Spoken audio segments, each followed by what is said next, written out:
Good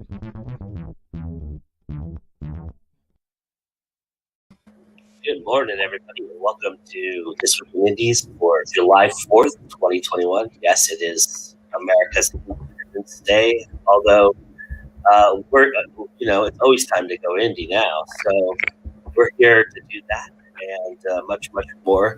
I have a great group to join me, and I don't have an opening video this week. So we're going to be talking for a while, everybody. So I hope you enjoy that. But I have a great group of international authors this week. Yes, on Independence Day, I'm bucking the trend a little bit. It kind of actually just kind of organically worked out that way, but you know what? I'm going to take it and take credit for it anyway. So welcome to the show. We have, like I said, a great group here, and I couldn't think of more of better folks to talk a little bit longer than I would normally require people to talk. So, yeah, it's like perfect. It's like kismet. Everything's kismet today. So, all right, let's have you guys introduce yourselves first. I'll just go down the line to the lovely and awesome Karina Kantas. Tell everybody about yourself. Hi everyone, I'm Karina Kantas. I am the author of 14 books. I'm also radio host for the Artist First Radio Network, Author Assist. I also run Author Assist, which helps marketing and promotion for independent authors. And I have a podcast called Behind the Pen, which you'll find on Anchor and Spotify, and also on my YouTube channel. Welcome. Thank you for being here. I really appreciate it. All right. And a last minute addition that I'm really happy that he was able to join us, the one and only Mr. J.D. Estrada.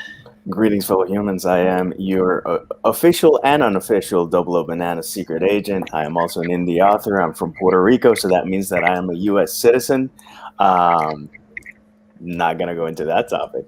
I'm the author of 17 books, which include books in poetry, nonfiction, urban fantasy, middle grade fantasy, a special project called Blank Comics, and pretty much going for anything else that I can think of. Thank you for being welcome, sir. Thank you for being here. I really appreciate it. All right, and last but certainly never least, the one, the only Joshua PANTALLERSCO. Tell everybody about yourself, sir. Hi, everybody. I'm really excited because it's a big. I get to talk longer today, which is fantastic. In all seriousness, though, I'm a writer. My poem Alice Zero is nominated for the Elgin Award. My sequel to that, Alice One, comes out in November this year. My podcast, Just Joshing, just broke episode 600. You can watch it on Twitch. You can listen to it pretty much anywhere, and you can watch it all past episodes on my YouTube channel. Awesome. Welcome, sir, and thank you guys for being here. I really do appreciate it. The one thing I wanted to kind of talk a little bit about global reach and the idea of it, because we you all come from spots in the world where there's challenges, and JD isn't in America, but when he goes to Puerto Rico, he understands that struggle as well. But and reaching a global audience, and from where you are in your perspectives, I'm kind of curious right off the bat where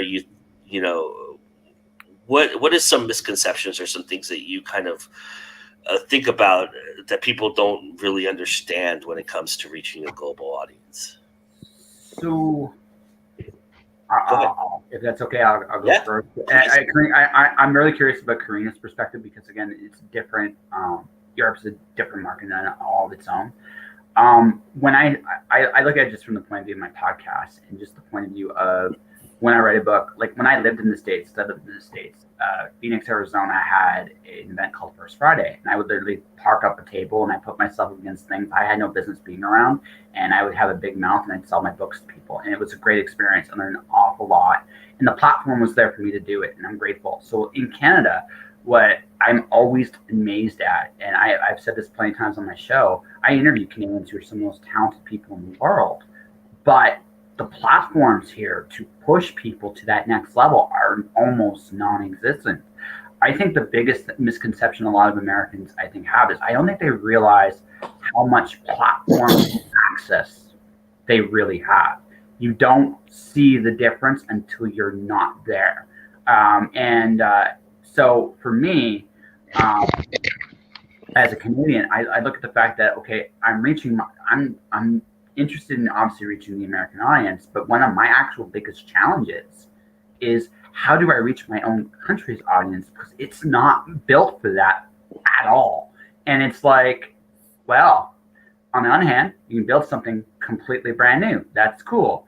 On the other hand, you got to build something completely brand new. Oh, shit. Yeah. How about it, Karina? What is your perspective from being where you are? Well, let me tell you exactly where I am. I am in a tiny little Greek village on the island of Corfu. I live with old people and donkeys. We do not have a bookshop. We do not have libraries. There's nothing English that I can do. All my books are in English. They're not translated into Greek. Whether the Greeks will enjoy them or not, again, I don't know.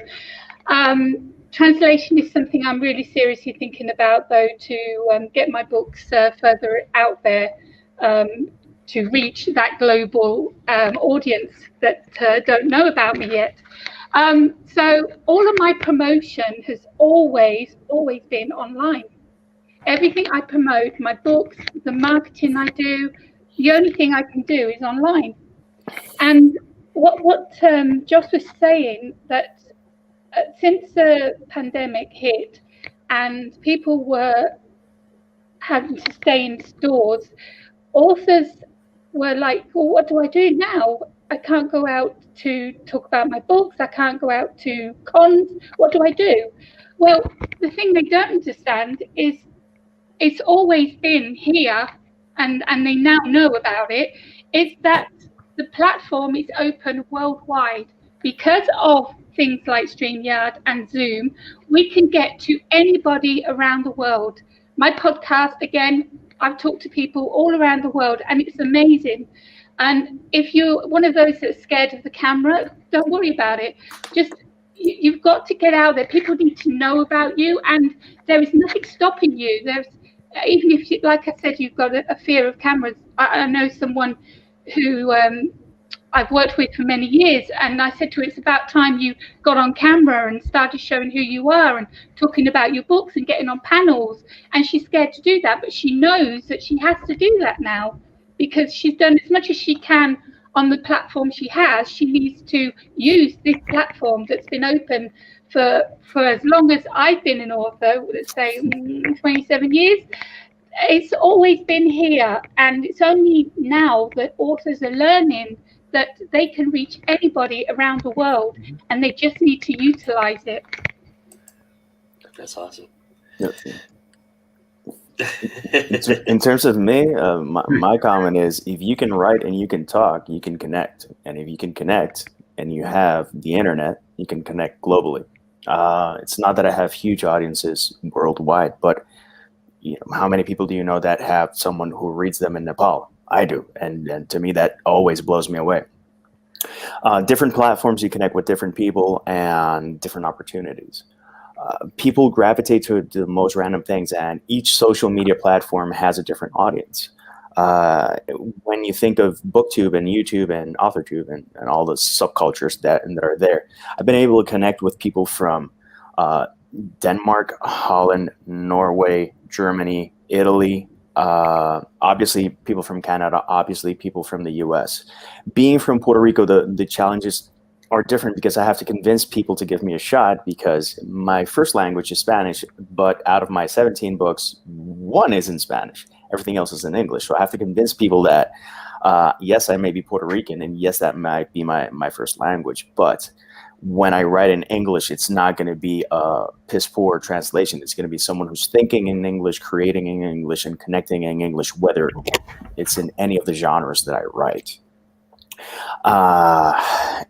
People from Australia, people from South Africa, and finding those little spots and those little opportunities. Right now, I'm participating in a readathon, meaning that I'm behind, because if it's a readathon, I'm always going to be behind. But I saw people that were promoting indie books in a new readathon, which is the Indie Accords readathon on BookTube, hosted by a very, very lovely lass who is from New Zealand.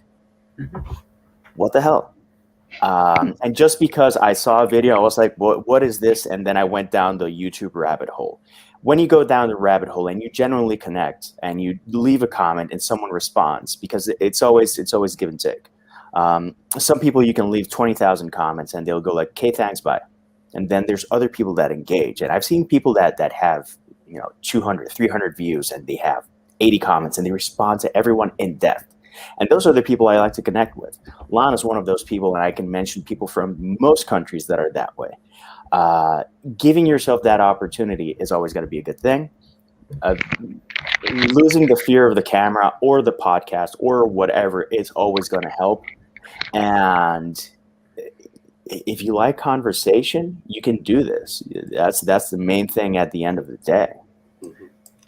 Yeah, it's funny because being in America, the marketplace here is so vast, and it's hard to get your niche and yours. And where I found footing was actually not in America. Where I had the most success was in Germany, because I learned that in Germany they love crime thrillers. That was one of the things that they love to read. So I investigated into doing that because I wasn't having success here as much as after the initial push of my first book, after all my friends and family, and then I, joining the indie community and then getting that initial push as well.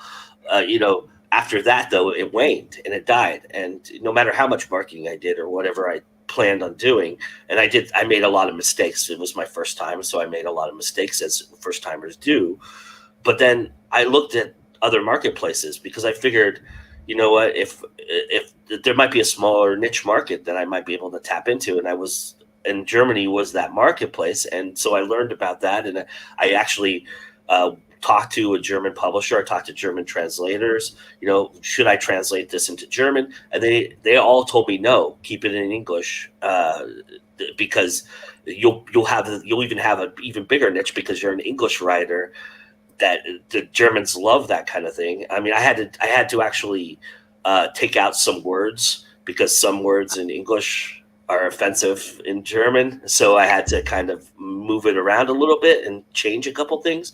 But other than that, I got on with a German publisher, and I was in the top 10 for like 3 weeks in Germany, and I actually made money for the first time in my author career going through Germany, and it was kind of cool. And I wish I had gone there. I got offered to go there, and I didn't do it at the time because it was too expensive. And I wish I had figured it all out, because I missed on that opportunity, I think, a lot. But again, I was a first-time author, and I didn't know any better. I figured I had more time and I'd be writing more books. And of course, 5 years later, 1 year turned into 5 years, and I didn't get the next book out until 5 years later. So, and then of course, by then I'm forgotten about, but it's interesting that we have this narrow perspective sometimes as Americans that, we're going to, success only lies here.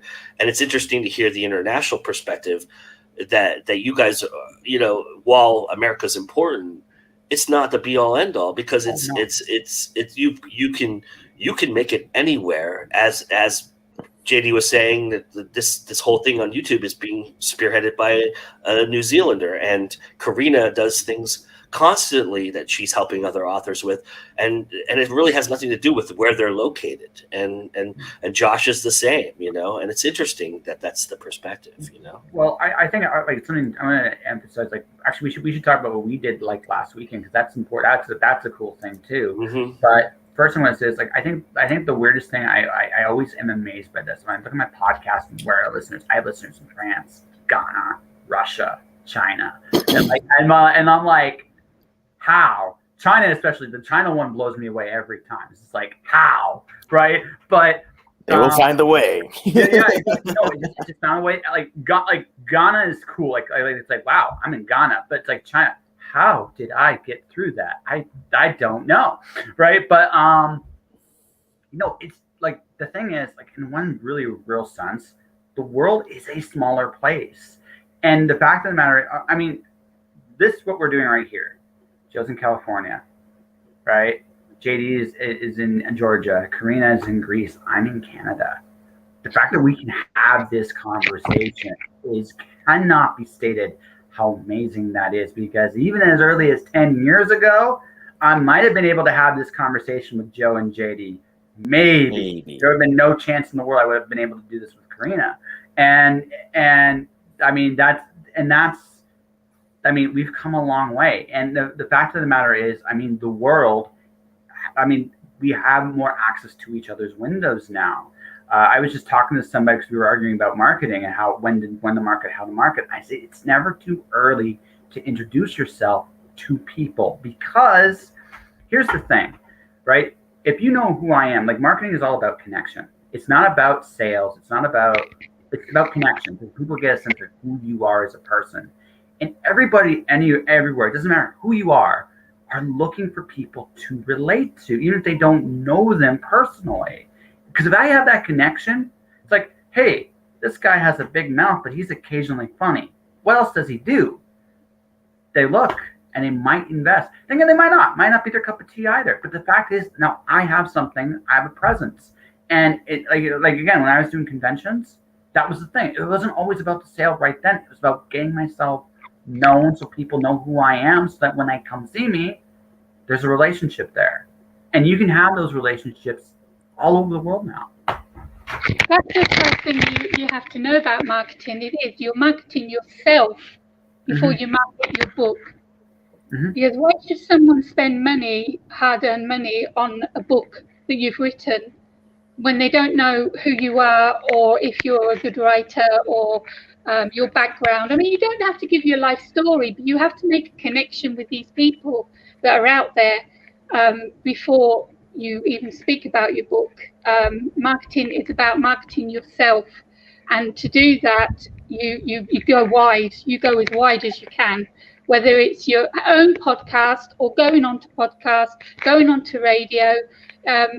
Radio's show, the radio show I have, Author Assist, we talk about the author's book, but first we talk about the author, the background, where the author's from and how did the writing start. And so the people that are listening get to know who this person is, and then we talk about the book. And then after the show, it's up to them whether they go out and buy it. Well, I hope they do, because that's the whole point of it. But yeah, marketing is all about marketing yourself before your book. People read me in the Philippines. Can they get my books in the Philippines? No, but they at least read my blog, and they talk about me in the Philippines. And again, they're like, oh, can you send the book? And right now, sure, you can get some of my books from Tasas y Portadas. They'll ship internationally, but it's going to cost you like an eye. I don't do it because, first off, I'm not going to the post office lately, and second off, because I just can't foot the bill. It's crazy. Sending a book to Canada is like $20. Sending a book to the UK is like $25. Sending a book to the Philippines, how much does that cost? I don't know. And I'm like, you can get the ebook, and they're like, we don't have Amazon, and I'm like, but then you try to go wide with Drafted Digital and other stuff like that, and I haven't had success, and I'm like, I'm gonna do what I can to make it as simple as possible, but that doesn't mean that people in the Philippines aren't paying attention, that in India they're not paying attention, and I've gotten sales in India and stuff like that, and again, it's from posting hokey stuff with a banana and sock pictures and tea and stuff. People know me more about due to tea, bananas, typos, and a lot of your junk food wars, man. Your junk food wars. Oh, yeah. I did a healthy one and people responded. I was happy. It's like I said, people respond to people. That never changes. Like everybody, I was funny. I was having a discussion about marketing prior to this conversation, and I told him, I was like, yeah, there's a point where maybe it's too early to market a book. There might actually be a debate about that, but it's never too early to market you, right? Because ultimately, the books are the investment that people have to support you, right? But it's you that people are buying. It's not like as much as it is about the book, it's also about you. And you can't, it's like we don't live in an era anymore where unless you have a mega hit, and I mean, it is possible, but unless you have that mega hit, we don't live in an era anymore where the story is where it begins and ends. There's a reason why I'm able to talk to authors like, Phil Vernon or PJ Vernon. I can talk to people that have big platforms because they know that it's not enough just to have a good book. It's also about being approachable and talking about it and reaching as many different audiences as possible, no matter where they are, right? That people want to come to my show. Yeah, they want to talk to me, but they also want to get access to that audience I have in Ghana, France, Germany, England, Ireland, China. How I'll never know, and Canada, and ironically, and this is a very Canadian thing. When I first started the show, it used to be Canada was my biggest audience. Now it's like third. Canada, where are you? Where are you, Canada? Well, I can say beyond the Puerto Rico Comic-Con, most of the sales and the support that I've gotten in Puerto Rico have been in the last year and a half because I found a bookstore that supports people and they've given me the platform to go and either talk or do an open mic or stuff like that. And also you have to keep an eye out for those opportunities. It's not that I'm raking in millions or anything, but I have some movement versus before that I had to wait for the Puerto Rico Comic-Con to have more sales in Puerto Rico. It's super, super absurd. And it's just the way that it's built. They say that you're rarely a prophet in your own land, and that rings true like an MF for me. What can I say? I get read more in the UK and Canada and the US than Puerto Rico, or at least that used to be. I'm pushing for more readers in Puerto Rico, and I'm connecting, and that's been really refreshing and really nice. But it took me how long? I've been published since, physically, my first book came out in 2013. Physically, I brought it out in 2014. So that's 7 years. And to start getting traction in bookstores again, there's no rhyme or reason. You have to see what works. And a lot of people get deterred and dissuaded from just pushing forth a bit more because they found one obstacle or something didn't work, and etc. You got to be stubborn as hell for what you believe in and for what you like and for what you enjoy. I love writing. I love my books. I love talking about writing. I love talking about my books and connecting with people. And I really do love connecting with people. And you can ask anyone who's been on my social media platform if they leave a comment and it's not spam saying, promote this on this page. I will respond. And it's all about that interaction also. There's some people that have huge channels, but I see that they don't interact with people. And I'm like, we have enough Kanyes in this life. I'm from the UK, and if I was living in the UK, my books would be in every single library. That I'd be in every library in the schools. I would be doing book signings. I'd be at conventions. There would be no stopping me. Unfortunately, as I mentioned at the start of the show, I don't have that opportunity as you two do. I wish I did, but I don't. So I have to make do with being online and promoting myself and my books that way. What I have started doing is looking at Instagram bookish people and Bookstagram. looking for influencers. Okay. And I've contacted them. I've had a chat with them. I told them, that I'm an author and I want to find a bigger platform for my books. And how do you feel about promoting one and what I'll do in return? Of course, I'm not going to pay them. That's a definite no-no for me. But what I can do is I can have them as a sponsor for my show or my podcast for one day and talk about them. And so they get their platform out to new people, and I get my book out to new people. I think influencers are a great way to go. Start off small, because the big ones, they do want money. I know someone who paid, I think, $2,000 to an influencer just so he could show that book on his channel. That's tough. I know nobody here has invested in it yet, and I'm not sure if any of you have a plan to, but I've got one word, and it's book talk. I'm just telling you right now, it is exploding. I'm kind of dabbling. I grew 300% overnight just because of book talk. So. Well, no. So I think here's an important thing that has to be stated. I think there's so many avenues you can go. Yeah. You have to make a conscious decision what to focus on. In my case, I've chosen Twitch. Like that's just where I've chosen. My following has grown quite a bit. My number is spiking very close to that affiliate number, so I get to actually get paid to actually talk all the time. It's going to be a glorious moment when I can do this. Like yes, but that all said, like you have to make it. Like you have to make a conscious. Like the thing is, every social media platform, there's a way to make them all work. Whether it's YouTube, Twitter, Instagram, TikTok, all of those things. You have to make kind of a decision. Like TikTok is, I've just been doing like little podcast ads just to see if I can get people to come to my Twitch. But it's been interesting the amount of engagement I've gotten so far doing so very little. So I kind of want to try to dabble into it more. But the thing is that you can get stretched too thin, and that's the only thing I would just be cautious with people. Like there are things that work for you, and if you're doing those things, you want to expand. Great.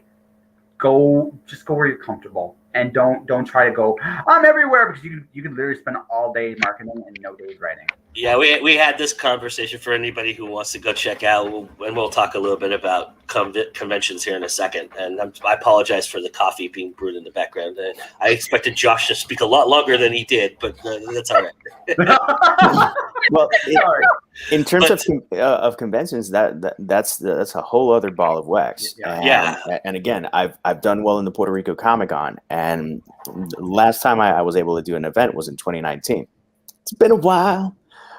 So I did the Puerto Rico Comic Con, had the best show in terms of sales that I've ever had, and then July of the same year, I had Atlanta Comic Con, and I had the worst show I've ever had in the year, because I'm not established here, and connecting with the Atlanta audience has been kind of a challenge for me. I just haven't been able to manage. But I had one person going, "Oh, I came here looking for you," and I was like, "That's creepy phrasing, but thank you."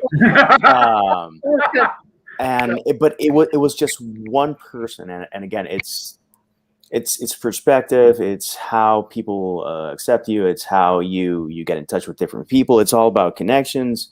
And I've done some other events, and I've gone to some events, and I've connected with some people. But with all three of you, if you guys ever need anything, you just have to ask, and boom. And then there's other people, locally that I've connected with that are like premium, awesome, beautiful people that I can't wait to see them again. And then there's other people that are like, "What can you do for me?" And that's it. Well, and that gets old. Yeah, I was going to mention too that in that conversation that Josh and I had, I mentioned my trials and tribulations with going too far and going too big, and trying to establish myself not only on Facebook and YouTube, but on Twitch, and then TikTok, and then Instagram, and all that. And it hurt my audience. Actually, I spreaded them too far, too fast, and in doing that, I had lost the initial push that I had originally gotten from staying into one space. So there is something to be said for finding your lane, staying in your lane for a while. Yeah, you can expand ultimately, but you have to be careful and cautious in how you do each of those things. There's a strategy behind all that, and as there is with conventions as well, there's strategies to that too. And I wanted to talk a little bit, since JD brought it up, I want to talk a little bit about how the pandemic has kind of changed the idea of global reach as well, because a lot of people now have been forced to be online a lot more than they were beforehand. And I'm curious, and Josh and I just did a convention last week that was all night long. It was 24 hours for 3 days. And that was because they were trying to hit every marketplace in every country so that they could establish the time zone element and erase that factor from everything. Because for people like Karina and people in New Zealand and Australia, they can't really do my shows oftentimes when I'm live at night, because it's morning for them, or it's sometimes on Sundays, it's Monday in some cases, and they're at work. So there's a lot of that has to be factored in as well. And so I'm curious from all of you if you've seen an opportunity that you didn't have prior to the pandemic because of everybody now being more globally online. Well, actually, Karina, go first because I have a lot of thoughts, but go first. I have a big mouth. Okay. Well, nothing's changed for me because, as I said, this is what I do and have been doing even before the pandemic. Is podcasts, radio shows, doing blogs, video blogs, and just talking like this about my books on TikTok, on Instagram, whatever. So nothing's really changed for me that way. I'm just doing everything that I've done before. Now TikTok is allowing you to do 3 minutes. Yay! So I can do some more readings and some more. I like dressing up as the characters and what have you, and it makes it fun. And and then of course Instagram have now allowed you to do these live Instagram TV, which I didn't have before. So the actual platforms are growing and making it easier for you and easier for to get that reach that you need. But for me, I've seen no difference because I was doing all this before. Well, yeah, you're awesome. So there's no doubt about that. Yeah, Karina, it's cool. So for me, honestly, I think the biggest thing about the pandemic is I've met so my social media presence on Facebook has doubled. Like it was like when I started, when the pandemic started in 2020, I was at around 1,000 people. I just broke 2,000, and part of it is I think just because of my whole approach during the pandemic, I've been kind to people. And it wasn't like an attempt to be like a genuine marketing group. No, because I saw people really just needed kind words here and there. And I think just the fact I've been that approachable guy, it has worked in my favor throughout the whole pandemic. So what's happened is I've gotten to meet so many amazing people, and other people have recommended me too, as well as a result of this. And I've seen, like, in terms of a following, people notice a lot more I'm doing stuff now. So now I have to be really, really, really careful what I say now because I but people are watching. Yeah, they're watching me now. Oh God. But honestly, like for me, like I think like I don't know if this pandemic hadn't happened. I don't know. I would have gotten a chance to talk to someone like Christina Z. I don't know if I would have gotten the chance to talk to someone like Elsa Garza. I don't know, like the show as I know it now that I'm literally doing like a digital online Twitch show every night. Yes, I'm talking to virtually everybody. Not every night. Usually I take weekends off. But I mean, I'm talking to somebody every night about anything. And I don't think, like, this gave me an opportunity to grow my platform in a way I never would have pictured. Or I should say I envisioned it, but it didn't play out like I expected it would. But it's been great because I've just been growing. But stuff never plays out how you plan. What is this planning thing you speak of? What is this mystical thing? Planning. Yes, everything going according to what you thought would happen. That's never been the case. No, I know that. I know that. But you have ideas. You have like a battle plan, and then usually it fires and it goes to complete a third. But that all said, like not every. I've said this about myself. Most of my career has literally been happy accents. It's just literally been me embracing my accents. In this time, there was a chance to talk to meet more people. I'm good at building bridges. And I say that, like, honestly, that's probably one of my best skills. And this time, I got, again, so many people across so many platforms. I've been blessed in a very, very neat way. So I'm grateful for it, to be very honest. I think authenticity goes a long way. Yeah. When you're given a chance to do something new and you're scared to do it, that's when you have to take it, because when opportunity knocks, you take it. If it doesn't work out, it doesn't work out. But if it does, it can take you another step. And that's what's happened with me. I started off as the radio. I started off as the guest of the radio show. Then I was offered my own radio show, and I was scared. Like, there's no way I could find people for it. I don't know if I can do this, on live on radio and chat with people. And it's been going for over 4 years now. But then I had the opportunity of doing the podcast, and then more and more things are coming along, and bigger things are happening. And it's because I'm not saying no at the moment. I am stretching myself, but I want to see what works and what doesn't work. So my advice to anybody, authors and any artists out there, that if you're given the chance to do something that will market and promote you, even if it's nothing to do with your writing, you take it, because it could get you up that ladder even more. Oh, Totally agree. At the end of the day, for me, everything I do on social media, if I'm not having fun, I'm not going to do it. And I think that's why people, connect and resonate and identify with the random, shenanigans that I offer. It's, some people, they're very methodical and whatnot. And I've noticed that the more I wing stuff, more people enjoy it. It's natural. It's better. People know that it's not like I was like, I'm methodical and what should I do? And in terms of, to give you an example, the banana videos, I don't have a set list of what I'm going to do in a banana video. What you see in a banana video, it's me taking this thing, looking around, seeing what I can do, trying something. If it works, see if I can edit it. And if it works, basically the entire creation process of a Double O Bananas video takes 10 to 15 minutes of that.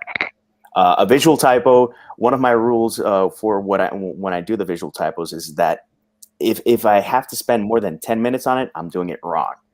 The other stuff, I'm more flexible, but part of the challenge of the visual typos is for it to look a little sucky so that people don't have to bring out this polished product. And some people focus so much on perfection that they stop doing stuff and stop having fun. I tried TikTok like a while back, and it felt kind of forced, and maybe I'll try it again and then try something else.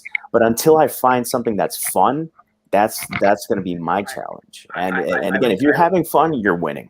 Yeah, I would actually. I think I'm gonna expand on JD's point here. Like, the thing is, I think I've said this on my podcast before. The spaghetti that sticks with with people is pretty close to the person. That's kind of how I see it, and so it's fine. The trick is taking that time to actually find those things, whatever they are.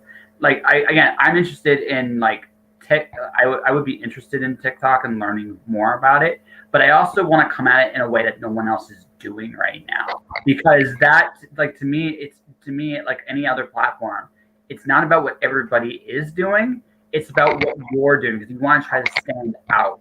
But then again, this is a guy, like, again, I'm writing an Alice in Wonderland as an epic poem. I don't exactly play it by anybody else's rules but my own. That's just me, right? So when I'm on your show, I have no idea where the conversation is gonna go. I've been on a bunch of live shows with Joe. I've never been on Karina's show, but I've been on shows with you. And every time we have a conversation, I'm like, I have to be careful where it goes, because there's no filter. It is as pure a conversation between two people as I've ever done online or anywhere. Because that's me.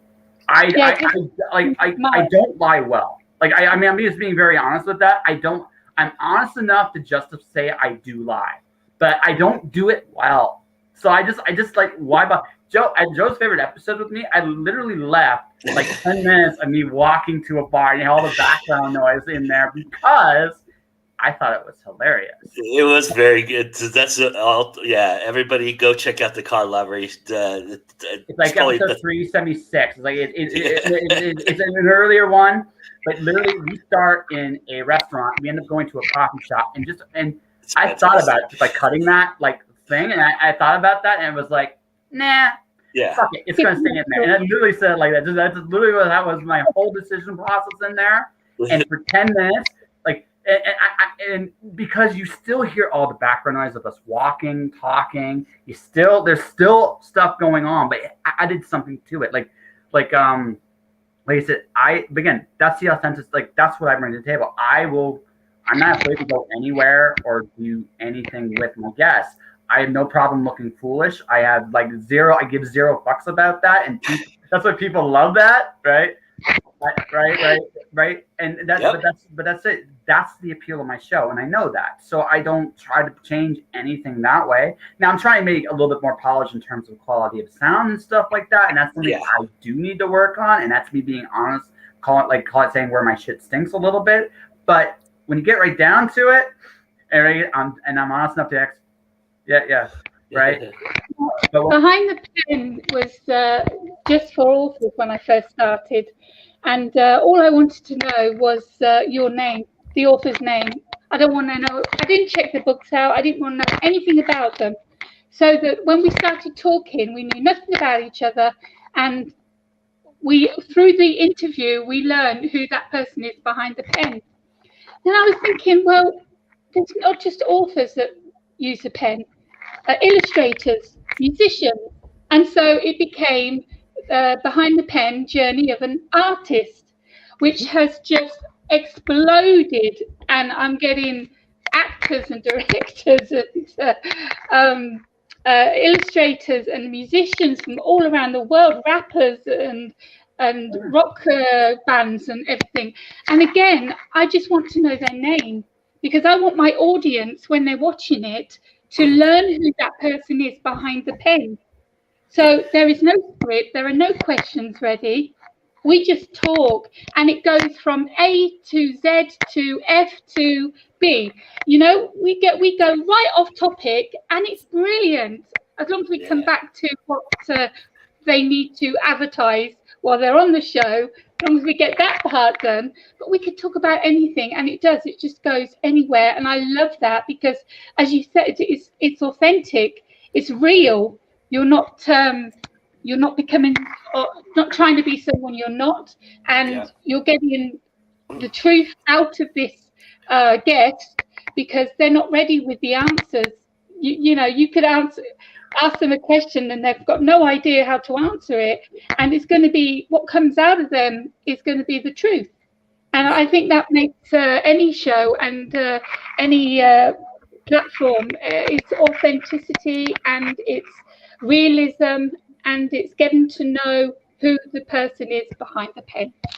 I did Karina's show early on in the inception of the show, and I could see that right off the bat, and it was one of my favorite conversations, because we went to places that I don't think anybody's ever gone with me before too, and so that was kind of cool.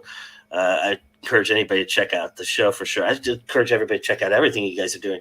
And one of the things that I really think is very apparent in this panel and the people here is the time that you've taken to invest in yourselves. And Josh, you're at 600 episodes. Karina's doing 2 podcasts, a radio show she's done for almost 4 years now, and her Behind the Pen. And JD's doing all the things he's doing with the Bananas, that's been on for now a couple of years, and all of those things. And I think what frustrates indies the most, and what frustrates a lot of people the most, maybe even traditionalists, is that they're not getting that reward right away. It's like, because that's what we feel like our culture is now, is like quick reward, and I think a lot of times with that, if you're getting a quick reward, it goes away so fast. I think when you take the time and invest in it, and you really put your effort behind it, you may not see a return right away, but you all have just spoken about it, how much you've seen a return now from the time you've invested, and it's real, it's authentic, it's you have a core audience, a group now, because you've done that, instead of trying to grab that brass ring right off the bat, right? And I mean, we all have aims and have goals, but the idea is, we want to sustain that. We want to do this, and we want to continue to do this, right? So the thing is that the risk that all of us face when we were starting out versus the risk of someone who's starting out now are different, and the challenges are different, because there are more people trying to do it, and time passes and more people do it. I've been very fortunate in the Puerto Rico Comic Con, but I've been doing it since 2014. how many years, how many booths, how many times have I invested in banners and stuff like that.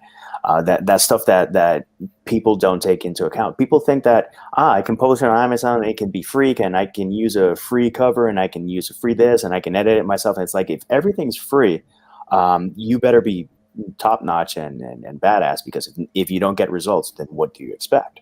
I've never invested in terms of ads in Facebook and whatnot, because I don't like the philosophy. It's like, pay so you can reach the people that already followed and liked you. I'm like, what the? Yeah, I feel that way about Facebook, Amazon. I got obviously a lot of thoughts on this one. I'm going to try to maybe sum them up, because we don't have that much time. But what we'll say is, here's what I think. I think that I don't have anything against someone going for that immediate success. But the thing is, I feel that more people often not are ill-equipped when they get it to deal with it. I've been growing slowly. And the thing is, if I had gotten the big success at the very beginning, I mean, hey, listen, I'd love to hit the numbers J.K. Rowling did with the Prisoner of Azkaban. I think we'd all, let's be honest here, we all would have loved that, right? Of course. Right? But the thing is, right? A lot of us don't know how to handle success. It's not like success like that is a very unfamiliar thing. I would rather have a slow climb that people know who I am, what I'm doing. They can see all my mistakes I've made along the way, like kind of like baby pictures, right? So and then when they see me get into this more polished version, quote unquote, they see the journey I have to get there. And that's also the other thing too. You can reward people that have followed you from the very beginning to like where you are now too. Like there's a lot of different audiences you serve doing that, right? You're serving the people that have supported you from the beginning, right? But again, if you do get that big hit, kudos to you. I mean, honestly, no one here can tell you when that hit's gonna come or what it's gonna come. As JD said very, very bluntly, you can't plan for that. You can't. But what this time, like as you build yourself, whatever that looks like for you, it's preparing you for what to do when you get the success. Think of this time as the work, the real work. If you get the big hit, enjoy it. But if you don't, but you still get a following and maybe get to the point where you get to a living, which is what I'm trying to go for right now, that's still cool.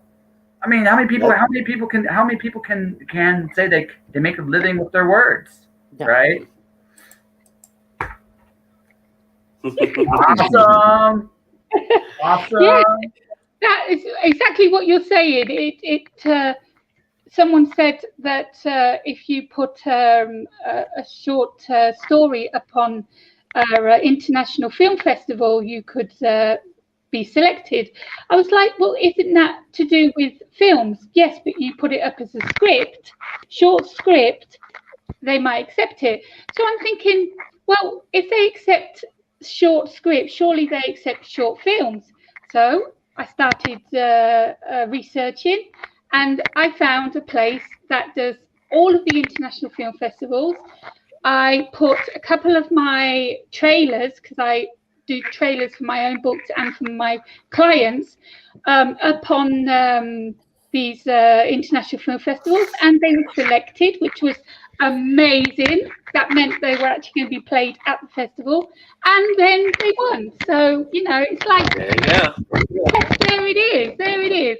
What do I get out of it? I got a lot of people contacting me to be in their festival. A lot of people waiving the fee or giving me discounts, so I would enter their festival. Having these on display and above the actual trailer itself, now saying that it's an international award-winning film festival trailer. It's amazing, and that was the next step, and I'm carrying on with that now. I've just added a documentary, my first documentary, that was selected straight away, so I was ecstatic. So I'm waiting to see if that wins anything, but being selected means that thousands of people are going to be sitting there watching my documentary, and that is just blows my mind. That's awesome. And not everyone was Ernie Klein indie? Ready Player he was One. a filmmaker. He was an indie Yeah. filmmaker. Yeah. Yeah, that book was really fun, but it went huge, and It got republished by Simon and Schuster, I believe. But ultimately it was originally. Yeah, I've been happy. Well, I'm not happy that it's taken so long to have success, but it's building bit by bit. Going that hard, there's a whiplash, and his second book, having enough success to pay the bills, but not enough success so that people don't nitpick your stuff. Do you think he really has the freedom to do what he wants? When you come out the gate and hit that hard, that's not an easy thing to. There's no way you can follow it up and everyone be happy. First off, and second off, you might be. I don't know what the process was, or what inclinations or what obligations he was imposed or he felt he needed to do for the book, versus just telling another fun story. The second one, I heard that there's a lot of political stuff, and it's like, if that's within you and you want to do that, cool. If that's because you think that's what the market needs, screw that. Yeah, and I wonder how much influence Simon and Schuster have over that kind of idea. You have to include this because blah, blah. I mean, and Andrew Weir is another one that gets cited a lot for that example. Like The Martian, how it came about with blogs, and how he just was writing a blog, and it kind of then came together as a book, and then from there it blew up, and all that idea, and then of course the follow-up since then have kind of paled in comparison, because they seem to have lost that little bit of edge that he had at the beginning with the blogs, and the people who followed the blogs from the beginning are really upset. Like, they feel like he sold out. I mean, I don't know any. I'm not of that ilk, but If you like what you're doing, that's the main thing. But look at Goo Goo Dolls. Goo Goo Dolls, it's not that they're the best band or anything, but when they hit with Iris, they went meteoric. And the bands of the first two albums were like, that's bullshit. And it's like, can we play what we want and make a living off it? I'm not saying that I like it more. I'm not saying. I mean, but it is valid, and people need to get over their little. Well, I mean, there's a couple things. Like, people constantly change. Like, I'm again, creatively right now, I'm working on an Alice in Wonderland riff. My next book after that's a Fahrenheit 451 riff, and the next book after that is a Parker riff. I mean, I'm doing this stuff I want to do, but I also know this too. Like, all this stuff I want to do, if any of this really hits, I'd be okay with it, because it's the stuff I like. Right? It's not like I'm not trying to fit any particular niche other than what I enjoy. Now, again, that doesn't mean I might change that up once in a while, just because I want to try some different things out. Right? And I think that's a healthy thing, actually, a little bit to do. It's always good to go out of your comfort zone a little bit. Maybe one day I'll write that hardcore erotica someday. Who knows? But Jonesy would read that. Here you go. I'm writing a 6-book epic fantasy that I never thought in my wildest dreams I would ever touch fantasy in my entire life, and here I am. I'm 1,600 words into it. So, but if I can just speak as a friend here, I'm not surprised, because you love stories. No, I'm serious. Like, you love telling stories, and fantasy's got 2 levels to stories. It's almost like, it's not quite a film, but if there's anything that's going to feel like a film, it's going to be the epic fantasy. So, right, as a friend, that's what I say. I realize, like the research, I'm going to give you a big hug right now for the research you're going to have to do. But outlining. No outlining, no plotting, no research. Oh no, I'm passing it, but there is a lot of research and things. It's all to do with your imagination, and I can imagine. I'm gonna make a fun recommendation for Joe. Joe, there is a way to do it. I'm gonna make there's 2 authors you should definitely check out: Michael Moorcock, Roger Zelazny. You will love me for both of them. Okay, awesome. Well, let's on that note, that's a great segue, Josh. Thank you so much for that. And on that note, we also have somebody who recommends indie authors out there, and her name is Courtney Cannon, CL Cannon, and she's got a great indie connection. And then I see there's a nice question in the chat that we'll attack after we come back and wrap things up. So enjoy this indie connection. Today is July 4th, and Courtney Cannon has something for you if you are interested in diversifying this idea of this national hall.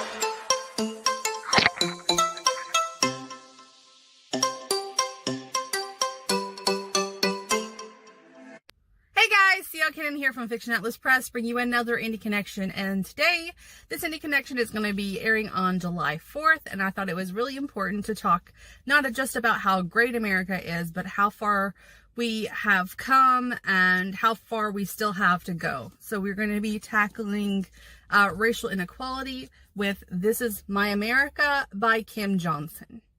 So here are 4 indie books that you might like if you enjoyed This Is My America and if you are committed to helping solve the problem of racial injustice in our country. The first book I have for you is called Dear Black Girl by Tamara Winfrey Harris. Dear dope black girl, you don't know me, but I know you. I know you because I am you. We are magic, light, and stars in the universe. So begins a letter that Tamara Winfrey Harris received as part of her Letters to Black Girls project, where she asked Black women to write honest, open, and inspiring letters of support to young Black girls aged 13 to 21. Her call went viral, resulting in 100 personal letters from Black women around the globe that cover topics such as identity, self-love, parents, violence, grief, mental health, sex, and sexuality. In Dear Black Girl, Winfrey Harris organizes a selection of these letters, providing a balm for the wounds of anti-Black girlness and modeling how Black women can nurture future generations. Each chapter ends with a prompt, encouraging girls to write a letter to themselves, teaching the art of self-love and self-nurturing. Winfrey Harris's The Sisters Are All Right explores how Black women must often fight and stumble their way into all rightness after adulthood. Dear Black Girl continues this work by delivering pro-Black, feminist, LGBTQ+ positive, and body-positive messages for Black women to be, and for the girl who still lives inside every Black woman who still needs reminding sometimes that she is all right. The next book I have for you is called The Missing by Leon Schreiber. The streets of Oakland, California are hit with a pandemic of gang violence, where an investigative journalist named John Robinson is on the verge of discovering the whereabouts of the 64,000 missing Black women and children across the states, while he unknowingly deals with mental illness in a crazed society that frowns upon the conditions. It's 2018, and John is working on a case that is near to home in the Bay Area. He's also friends with a cop, Lauren Rodriguez, who is helping him on this quest into finding this 10-year-old Black girl, Nabila McDowell, that's possibly connected to all the other 64,000 unsolved cases in the world. And it's left in the hands of John and Lauren to solve the mysteries.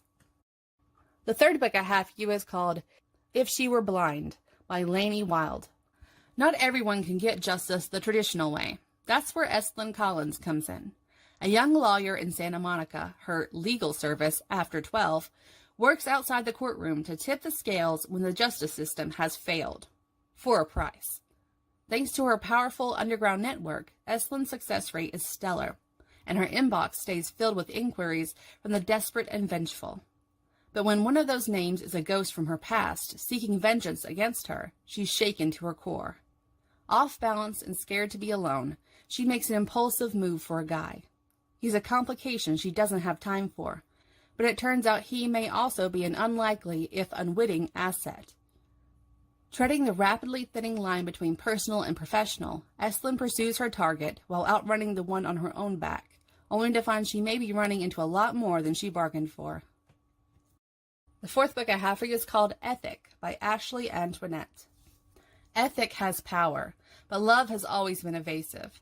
After losing every significant relationship in his life, Ethic is a man who refuses to love again. Focusing on being a better man and keeping his family safe, he is raising 3 children, one of which is a defiant teenage girl, Morgan. No matter how hard he tries to keep Morgan away from the streets, she is determined to defy him. When Morgan finds herself in a vulnerable position, Ethic is pulled back into the deadly game where he was once king. And as a bonus book, I have an anthology called Still Rising, which is an anthology for equality with all the proceeds going to Black Lives Matter.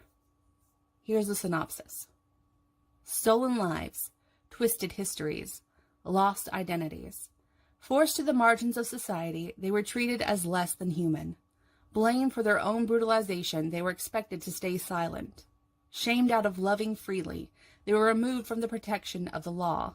Still, each time they said no, Knocked down over and over again, they rise. They are still rising. Black Lives Matter now and always. Okay, that's all for us this week. I'll see you next week on Indie Connection. I hope you guys stay safe and have a great weekend. Bye.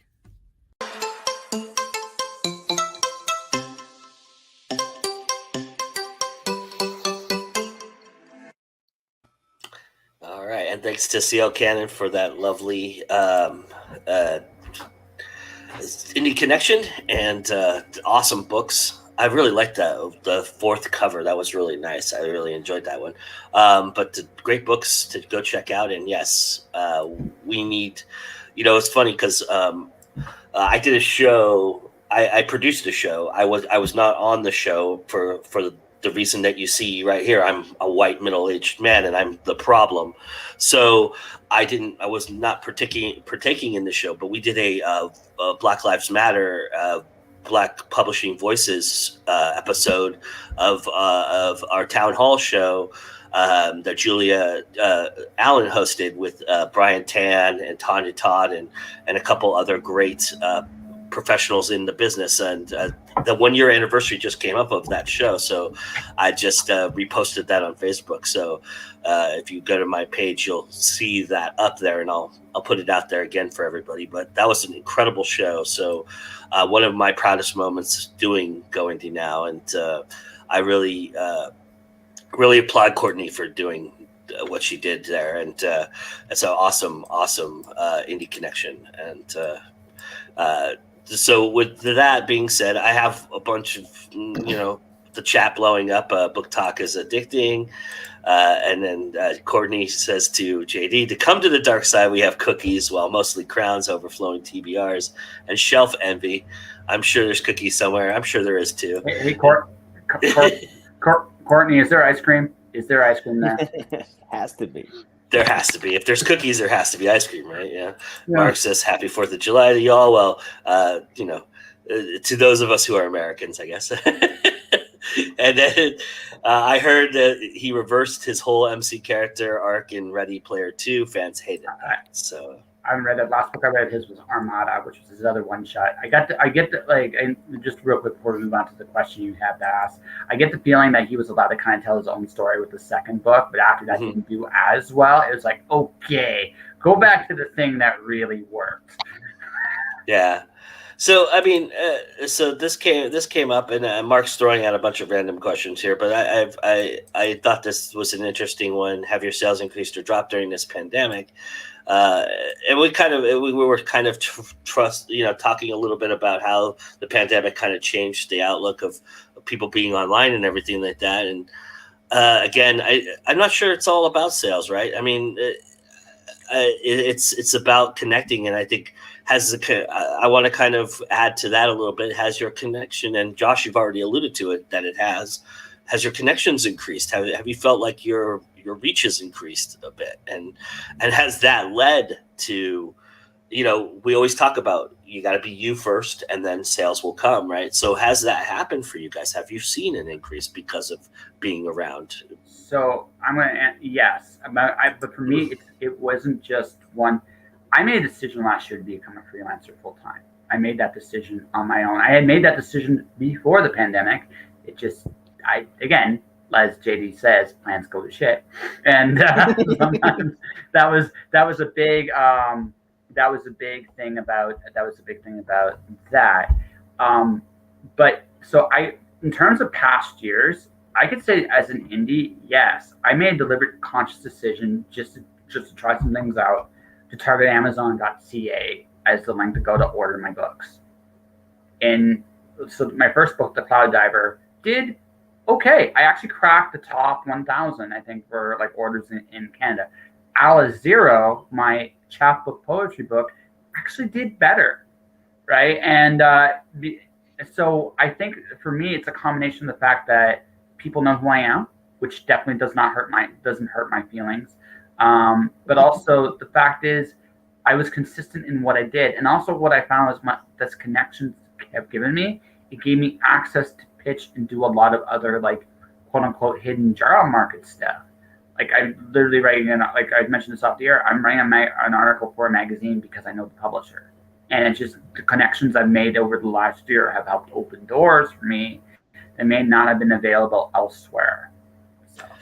And I think a good example of you're relaying a good example of that authors can make money outside of just authoring books, and I think in Canada, I know quite a few people who do that very, very well, and so you're adding to that legacy a lot, Josh, with that, and so that's interesting. Yeah, I'm still figuring it all out. I literally I'm not saying I've hit that where I want to be with this. You're not perfect yet. What? You're not perfect yet. No, God, no. God only knows. I'll never be. Again, for me personally, like this was an opportunity. Like I kind of appreciate from the pandemic. This was an opportunity to look at myself honestly and go, okay, what are you good at? Where's those you should stick? And then just figuring out your model. And on the author end, I think as I do more books, I'm going to see more sales. It's just one thing I realized about being an author is your backlist is where, like, the business of being an author is your backlist. It's not your front list so much, it's your backlist. So the more stuff you have out there, I've done more as an indie than I did when I was published traditionally. And again, that isn't a huge hurdle to climb because it was a very small publication press. The fact is, I've made more sales. I still get royalties from Amazon almost every month. Not big ones, but I get them. So you can buy a sandwich. Yeah, I do. Or coffee, Starbucks style. Yeah. For me, I have 14 books published. You see, just use this time to put them out there. 14 books published. There you go. And I'm working on another 2 right at this moment. And I will carry on writing because that's what I love doing. But I make more money as a presenter than I've ever done with my books. In terms of sales, I've just connected with different audiences and different people. And okay, first off, sales. How have sales been? They've been all right. They've never been stratospheric. I didn't promote my latest poetry collection, Ballads of Hope and Joy, I did it for like 3 days, and people have bought it and enjoyed it. And this year I was like, I'm gonna allow myself to just wing it and publish stuff. It's not that I don't recommend it as a marketing strategy, by the way, but it's just the way that this year is gonna play out, because it's me catching up with all the stuff that I've wanted to do the last 2 years, and because of the pandemic and life, I just haven't been able to do. In terms of platforms, Facebook has grown a bit, YouTube has grown a bit, Instagram has grown a lot bit. I've been kind of surprised there, and not all of them are bots and Bitcoiners. That's awesome. In Twitter is where I've had a drop, and it's been weird for the last couple of months, but I think that lends itself to the situation and the politicized situation. And if you have anything to say, I think Twitter's definitely giving Facebook a run for its money in terms of being the most toxic social media platform. People there are just, they have no filters and are being quite nasty. But I've also learned, and I found it easier on Twitter to, if someone follows you, you check their profile, and pretty quick you know that they're either harmless, you're aligned, or it's someone that it's like, why would you follow that person? It's the easiest one to identify that. It's amazing to me because I see this every day on my Twitter feed. You know, you get the things that are trending. It's amazing to me that in this day and age of PR and of, you know, being careful, that there's a celebrity every day who gets in trouble for something that they posted on Twitter. I mean, and gets it's just like, do you not have a good PR agent? I mean, you know, it's like, come on. It's like it's crazy to think that. But a lot of people are on the toilet and tweeting. And it's like, deal with one shit first before the next one. And that's just interesting to me. But you know what, with some of the platforms, as we talked about before, in terms of, you know, things, as I learned not to spread myself too far and too fast, one of the things I decided to do consciously with TikTok was just to have fun with it, just be me, and just not. I don't even talk about GoIndieNow all that much. I mean, I do post some things on there, but most of the time it's just me doing stupid, silly shit that I wanted to always do online. And because I have this brand, I've stayed away from that kind of idea. So I took TikTok as the opportunity to do that, and I think it's paying off a little bit, you know. So I think you just gotta pick something where you're not afraid and just be out there and do that. And I think that's been, for me, TikTok has been a choice. I'm going to mention one platform we have not talked about very much, and because although you don't have the luxury of being as openly silly on it, LinkedIn. And I bring this up, especially if you're a freelancer. That's where you should go. Yeah. I have my LinkedIn. I have literally done nothing but just talk about my podcast, and I post my articles when I write them. I like inside of the year, I have 1,200 followers. Like, and I'm not actively seeking things out. They are coming to me, and they're not bots. They're people from all over the world. Sometimes they're sales pitches, but for the most part, they're just different people, different business connections. It's a platform. If you want to be fully professional, like I'm going to be a professional today, that's the platform for you. Yeah, there's room for traction there, and that's all. I'm only bringing that up for that reason. It is a traction. It is a very big traction social media platform that isn't toxic like Twitter or Facebook. Right. It's just, you go in there, you post your business stuff, and you'll do well. It's funny about that platform too, because I just renewed myself onto that platform a little bit as well, and I only have like 200 people following me, and then friends or whatever, however they discern whatever they call it. But the interesting thing that has happened to me lately, and I don't have a resume up there. I have barely little things about Go. I have maybe one video I've posted on there from GoIndieNow and stuff like that. But I'm getting job offers like crazy, and not all of them are legit. Some of them are crap. But I'm getting like things that have actually made me think about it. You know, like this is interesting. That's where Chippendale dancer. That's right. Hey, listen, Joe can Chippendale all he wants. Like that's where I got the like we were talking about this. I went for a sports anchor job. I put my resume in there through LinkedIn, and next thing I know, I'm getting like, can you send those samples? So I mean, there are a lot of cool. It happens. No, it does. It totally does. No, I'm not saying like LinkedIn does not a perfect social media platform by any stretch of the imagination. None of them are. I can spam from all of them. So. Especially Instagram. Yeah. I'll tell you something that works on all platforms, and it's so important for us as authors to use, and that is hashtags. These hashtags are being seen by the people that you want to see that program, that you want them to know about that book, that you use the correct hashtags and people will find you. I know that because of something that's happened just recently with me. There's no way this person would have found me if I hadn't used the correct hashtags. And it's definitely the hashtag that got them to contact me. And it's every single platform. People think it's just for Instagram. It's not. Every single platform, you need to use hashtags after you've done your post, your promo, whatever it is. Use the right hashtag so you'll get the right people seeing it. So on that being said, for the people who want to see you, Karina, where can they find you? Everywhere. Yay. No pen name, Karina Kantas. You can Google me. You'll have 74,000 things come up. I'm on all platforms, including MeWe. You can find me everywhere. And Behind the Pen is on Spotify, Google Play, Apple. And it's also my YouTube channel, Karina Kantas.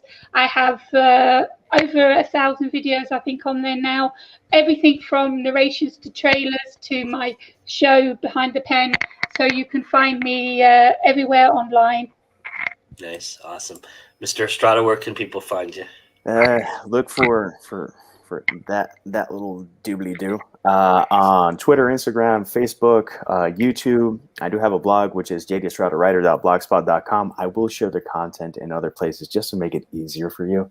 My books are available on Amazon and for today, there's actually a sale on the local bookstore that I support from Puerto Rico. They're called Tazas Importadas. You can get my bilingual collection, which is 2020, which I'm translating to English and Spanish. And we didn't talk about. I'm gonna have to do a video on YouTube on that. Recollection, which is all my poetry collections in one big, good, hit your face tome. And Peace, Love, and Mockery Rolls. It is my guide to my creative guide to kindness, because people think that you can be kind only one way, and I think that is bullshit. Correct. I agree. Mr. Pantallersco. First off, Monday through Friday, generally at 7 p.m. Eastern time, although sometimes it is a little later depending on the guest, I will air a episode of Just Joshing live on twitch.tv/JustJoshingPodcast. My YouTube channel is Joshua Pantallersco. You can find me, hit the like and subscribe. I have a personal bet with Nita Lanning and Meredith Logren that if I get to 250 followers first, I make them draw stuff. And if they win, I have to draw stuff. So make me win so I can make them draw zombie penguins. That all said, my book Alice Zero just was recently nominated for the Elgin Award. It's available now on Amazon. You can get Alice 1 comes out this November. I'm really ecstatic about that. If you guys want to follow me, I'm Jay Pantallersco on practically every, just look at that name. No one else has got it, I promise. And you can find me, come say hi. Love to meet and hang out with you. Speaking of drawing stuff, on July 30th, I have agreed to be on Drink and Draw with Mr. Joshua Pantallersco. So you'll get to see how badly somebody can actually draw. So here's the thing. So this is actually a first. Normally my guest shows the drawing. I got to figure out how to do it with me, but I'm going to be the highlighted illustrator, and we're going to have Joe, and it's going to be a how to draw. What I'm thinking I'm doing with Joe, because it's something pretty simple, we'll do something like Legend of Zelda. So if you want to see Joe draw something from Legend of Zelda, that will be. I have Obnoxious Boots link. We'll try different things, but more importantly, we will have fun because Joe's cool. And honestly, I say this. He's a really good. What he does here is amazing, and I'm in love with how I always have the opportunity to come on his shows. And honestly, I just like the idea of taking that little bit out of his comfort zone. And so July 30th, yeah, come watch, come ask questions, and more importantly, cheer him on, because honest to God, I want him to enjoy it. Yes, and I'm really looking forward to it, actually, to be honest. But it's something that's really cool, and I really enjoyed that show. So I'm really excited about that. And for everybody out there, if you wanted to find a hashtag, Mr. Mark Shaw's Indie Books Be Seen, hashtag's a really good one. I use it from time to time. It's really good, especially on Instagram. So check that out. And for myself, you're here. This is GoIndieNow. Welcome. You found us. Congratulations. And for this show, hashtag smash that like button, because that's what you're going to do when you're here. So smash the like button and subscribe and share and comment. We love all of those things here at GoIndieNow, because you know why? It's always time to go indie now. And with that being said, we will see you all again soon. We're almost done with the season, everybody. So come and hang out with us the last couple weeks. We've only got a couple more shows to go before we take a little break and come back in the fall. And we've got really something super exciting to open up our fall season with. I will not talk about that now, but somewhere down the line we might mention it. But take care, everybody. Have a good one.